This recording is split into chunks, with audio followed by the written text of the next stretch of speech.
உடலை விட்டு உயிர் பிரிஞ்சதும் யமலோகம் போய் திரும்பி வருதில்ல, இதெல்லாம் ரொம்ப லாங் டைம் ப்ராசஸ்லாம் இல்லை, கனப்பொழுதுல திரும்பி வந்துடுமா.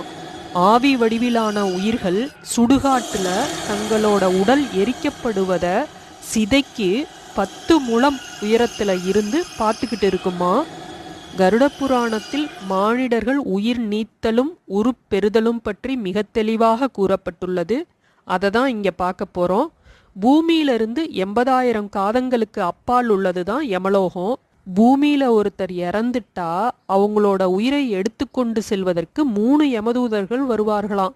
அந்த 3 யமதூதர்களும் தங்களோட பாசக்கயிற்றால கட்டி அந்த உயிரை எடுத்துக்கொண்டு போகும்போது அது வான் சரீரத்தோடு இருக்குமா. அதுக்கு பேர் தான் ஆவி வடிவம் அப்படின்னு சொல்றாங்க.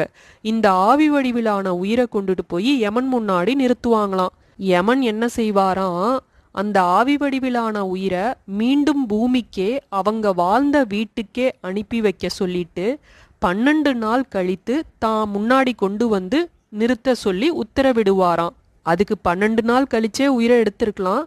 ஏன்னா 12 நாள் அந்த உயிர் இறந்ததுக்கு பிறகு திரும்ப அந்த வீட்டில் போய் அவங்கள நினச்சி அந்த வீட்டில் உள்ளவங்கெல்லாம் எப்படி கவலைப்படுறாங்க, எப்படி அழுகுறாங்கன்னு பார்க்கணும், நாம் செஞ்ச பாவம் என்ன புண்ணியம் என்னான்னு தெரிஞ்சுக்கணும் அப்படின்னு அனுப்பி வைக்கிறாரோ என்னமோ தெரியல, பார்ப்போம். உடலை விட்டு உயிர் பிரிஞ்சதும் யமலோகம் போய் திரும்பி வருதில்ல, இதெல்லாம் ரொம்ப லாங் டைம் ப்ராசஸ்லாம் இல்லை, கனப்பொழுதுல திரும்பி வந்துடுமா. ஆவி வடிவிலான உயிர்கள் சுடுகாட்டுல தங்களோட உடல் எரிக்கப்படுவத சிதைக்கு 10 முழம் உயரத்துல இருந்து பார்த்துக்கிட்டு இருக்குமா. வாழும்போது நல்லது செய்த உயிராயிருந்தா தன்னோட உடல் எரிக்கப்படுவதை கண்டு மகிழ்ச்சி அடையுமா.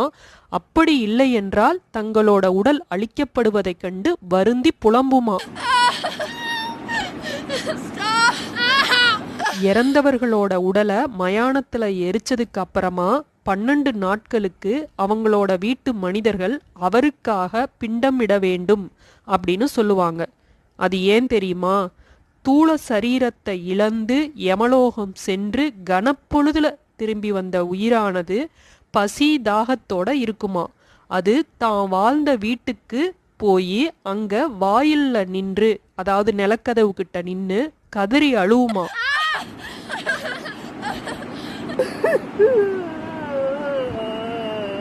இதனாலதான் இறந்தவங்க வீட்டுல அவருக்காக தீபம் ஏற்றி வைத்து தண்ணீர் ஒரு செம்புல வச்சு பிண்டம் 12 நாட்களுக்கு இடுவார்கள். 13ஆம் நாள் மீண்டும் அந்த உயிர் தன்னோட ஆவி வடிவை உதறிவிட்டு பிண்ட சரீரத்தை பெறும். அது எப்படி உருப்பெறுது தெரியுமா? முதல் நாள் வைக்கிற பிண்டத்துல அந்த உயிருக்கு சிரசு தோன்றும். 2வது நாள் வைக்கிற பிண்டத்துல கழுத்தும் தோளும் தோன்றும். 3வது நாள் மார்பும், 4வது நாள் வயிறும், இப்படி வரிசையா பெற்று உயிரானது 12வது நாள்ல தான் வாழ்ந்த வீட்டிற்கு சென்று தன்னுடைய குடும்பத்தாருடன் பிண்ட சரீரத்துல தங்கியிருக்குமா. 13வது நாள்ல மறுபடி யமலோகத்துக்கு தன்னோட பயணத்தை துவங்குமா. உயிர் மேற்கொள்ற இந்த பயணம் இன்பமாலாம் இருக்காது.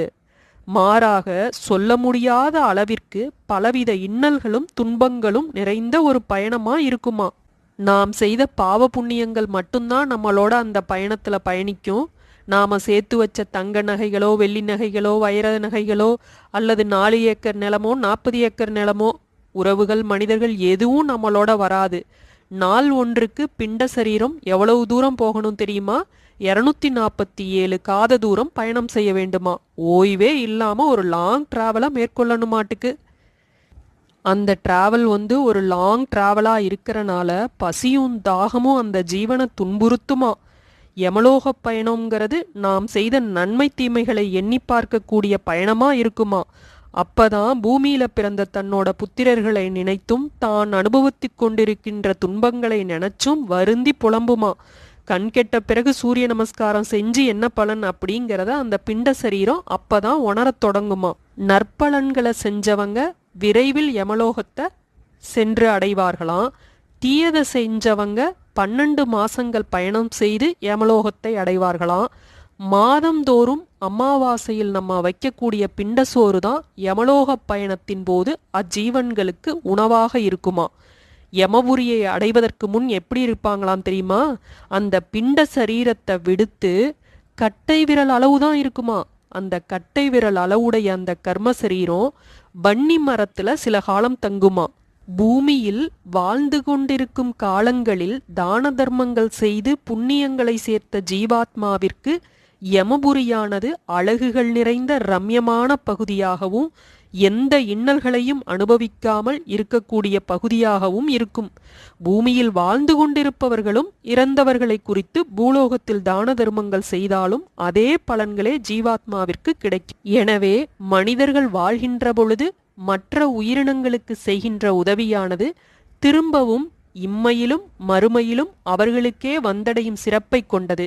எனவே வாழ்கின்ற பொழுது ஒவ்வொரு மனிதர்களும் தம்மால் இயன்ற அளவு தானங்களையும் தர்மங்களையும் செய்வோம்.